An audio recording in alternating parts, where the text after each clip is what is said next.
And I resisted niching in. I did not like the idea of niching in. Maybe this is time for you to step up, pick a direction and focus in and go narrow. Don't go wider, go narrow. It's the middle of the day, it's fucking hot. But I wanted to shoot this video about the 4 harsh lessons that I learned about not niching in my video agency. Maybe there's something in this if you're running a video agency or any business and you're thinking about niching in, then this video is definitely for you.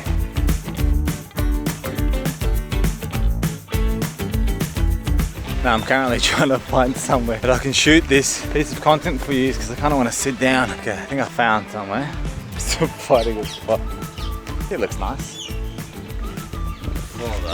So what I want to talk about is the 4 lessons that I learned from not niching in my video agency. Now, the reason why I wanted to shoot this video is I've learned like some really extremely valuable lessons that I believe will help you if you're running a video agency or a service-based business that is serving many industries or many subsectors of industries, which means you can serve many different niches. So for example, as a video agency, we can serve builders, fitness, food, e-com, service-based businesses, product-based businesses. Like we could literally serve any industry, right? So as a result of that is you've got endless options, and sometimes having too many choices is a problem, right? When you have so many choices, you essentially become a generalist. This transition from being a generalist, which is what I've been for years, to now being a specialist in a niche, I want to share with you the 4 harsh lessons that I learned. Also, if you're resonating with any of these, it might be a sign for you to actually start considering niching in. Now, the first lesson that I learned with not niching in was that I had to consistently pitch.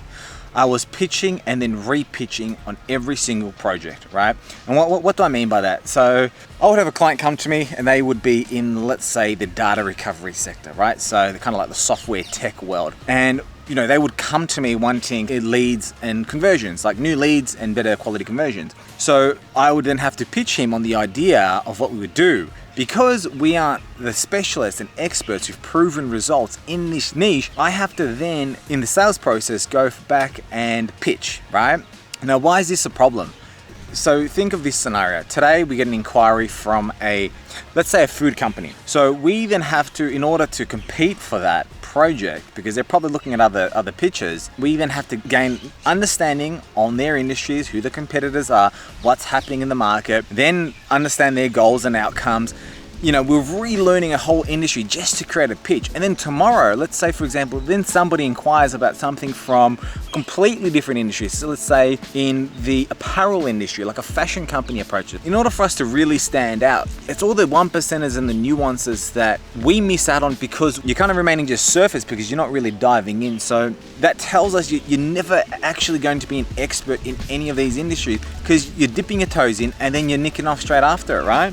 And the issue with that is you're forever dancing to their tune. Like you're not standing there as an expert, as a specialist saying, no, you guys dance to our tune. Like we are the OGs here, right? You can't stand there with authority, with really strong positioning and say, we've done this before in your industry. I'm just watching an ant crawl on my leg. And the whole pitching process takes up a lot of energy, right? What I've learned now, instead of pitching and presenting all the time, I've replaced it with conversations. I'm now just talking to them, hey, I'm the expert. Like, I don't need to pitch. I know the outcome you're trying to get to. We can get you there. So I've even noticed a shift in power being positioned as a specialist versus a generalist in the pitching phase. You're actually not even pitching. You're more just qualifying them that you're a right fit for us. So there's a massive power dynamic, which leads me on to the second point, which is when you're a generalist and you haven't niched in, it's really hard to charge a premium price. There was a point where I was running ads and I was pulling in on average 2-3 leads per day. And these would be inquiries like lead form ads. I was like, oh, really excited because I'm like, wow, we're getting all this activity. And a lot of the sales meetings that I did eventually have with the leads that were coming through is I couldn't charge them a premium because I was just a generalist. I was somebody who could get their job done to a decent standard, but I wasn't a specialist who could achieve an extraordinary result, right? In order to achieve extraordinary, you need to become a specialist. Which kind of leads me on to the third lesson that I learned, which was you can't really go deep into solving problems when you're literally jumping around different industries per project, right? because there's little nuances, little 1%ers, little nuances that make up all the difference.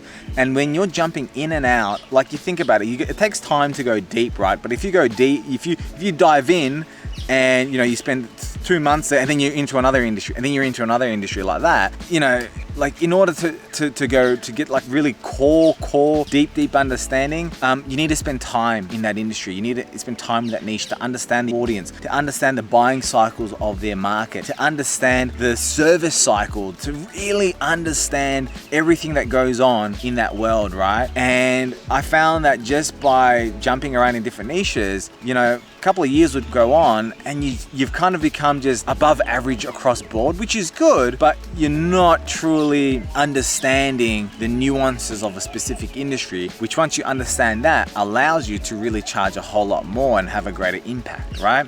So I just found that, you can only solve surface level problems as a generalist, which can only get you so far. And the fourth lesson that I learned was sometimes I felt like making marketing content felt very generic because I was talking to every industry. You can't really go real deep. You can't look at the multiple facets of a specific industry when you're kind of talking to everyone, right? You ever heard that saying, like, if you try to please everybody, you end up pleasing nobody? The ultimate lesson that I've taken away from this is niching down really is an exercise of character. It actually takes guts to niche in, because when you're a generalist, you stand for nothing. You've got nothing to defend. Therefore, you don't really agitate anybody. You're just mediocre. It's so safe being a generalist, and it's easy being a generalist. When you become a specialist, when you decide to niche into a specific industry, you'll start to turn heads, and you may piss a few people off as well. So you've got to be prepared for the kickback. You've got to be prepared to take a stand and have an opinion on a certain topic and a certain outcome, right? You gotta be able to stand your ground with a smile on your face, with confidence, right? That's what I mean. That's why niching in really shows character. And I felt it within myself. Personally, as a person, I've grown, become stronger. I've become more aware of my inner self and my backbone and my integrity of who I am as a person, as a creative, my purpose in this world. A lot more of those things come to the forefront when I made that decision to niche in. So if you're feeling any of these, if you're constantly finding yourself pitching and it's exhausting, if you can't really charge a premium, if you feel like you can't go deep into solving problems for industries, and if you're feeling like your marketing content is quite generic, then it may be time for you to niche in. I hope this helps, and stay tuned, guys, because I'm going to be posting a lot more of this kind of really insightful, real type of content. I hope this feels like it's actually helpful. Like I'm speaking from pure experience here. Like I've done this, I've lived it for years. I was a generalist for years, like 5, 6, 7 years. That was me, right? And I've made the transition and I'm seeing the benefits of it. And I resisted niching in. I did not like the idea of niching in, but you've just got to push past that urge to remain a generalist and, challenge yourself with a new direction.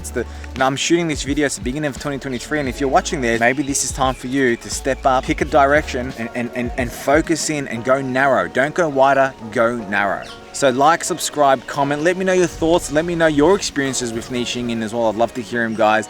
My name's Andy Johnston, and I'll see you in the next one.